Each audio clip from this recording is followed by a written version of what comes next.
आतंकी हरदीप सिंह निज्जर की हत्या को लेकर कनाडा ने जो प्रतिक्रिया दी है वो दुनिया के सामने है।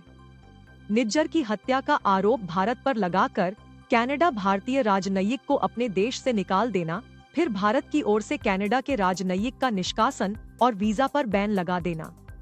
कुल मिलाकर ट्रूडो के उकसावे से भारत कनाडा के रिश्ते दांव पर लग गए हैं। आइए जानते हैं कि ये हालात और कहां तक जा सकते हैं। दो देशों के बीच जब हालात बिगड़ते हैं तो वो कितने चरणों से होकर गुजरते हैं। राजनयिक विरोध। बिगड़ते रिश्ते के प्रारंभिक चरण में दोनों देश राजनयिक चैनलों के जरिए अपनी चिंताएं व्यक्त करेंगे, जिसके चलते विश्व के कई संगठनों में कूटनीतिक हलचल बढ़ेगी। देश राजनीतिक उपाय कर सकते हैं, जैसे राजनयिकों को निष्कासित करना, अपने स्वयं के राजदूतों को वापस बुलाना या राजनयिक संबंधों को पूरी तरह से निलंबित करना। भारत और कनाडा के एक दूसरे के राजनयिकों को निष्कासित करने के बाद अब हालात बुरे होते जा रहे हैं। आर्थिक प्रभाव। आर्थिक प्रतिबंध, व्यापार प्रतिबंध या अन्य आर्थिक उपाय दबाव के साधन के रूप में लगाए जा सकते हैं। इनमें व्यक्तियों और संस्थाओं पर लक्षित प्रतिबंधों से लेकर व्यापक व्यापार प्रतिबंध या टैरिफ तक शामिल हो सकते हैं। निवेश प्रभावित होंगे। सैन्य गतिविधियां। अक्सर दो देशों की खराब होते संबंध सैन्य तनाव में बदल जाते हैं।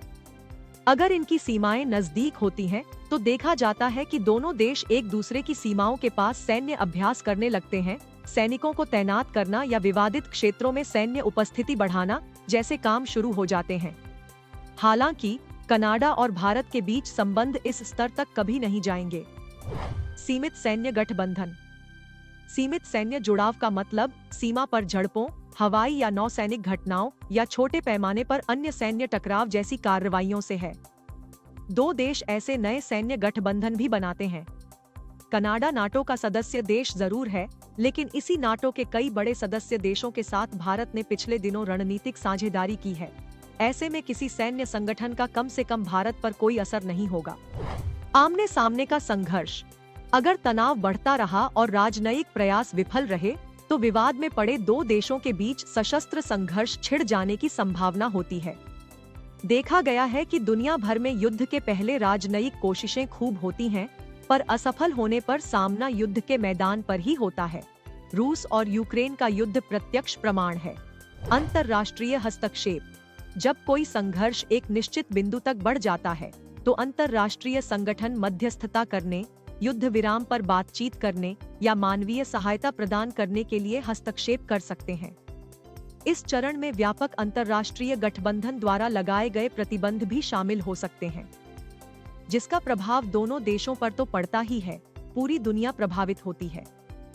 समाधान या तनाव कम करना। आदर्श रूप से विवादग्रस्त देशों को बातचीत, शांति वार्ता या राजनयिक प्रयासों के माध्यम से एक समाधान तक पहुंचना होता है। तनाव कम होने पर दोनों देश अपने अपने नुकसान का आकलन करते हैं। डी-एस्केलेशन में शांतिपूर्ण रिश्ते की ओर लौटने के लिए उठाए गए कदम शामिल हैं। भारत और कनाडा को भी ये सब करना होगा।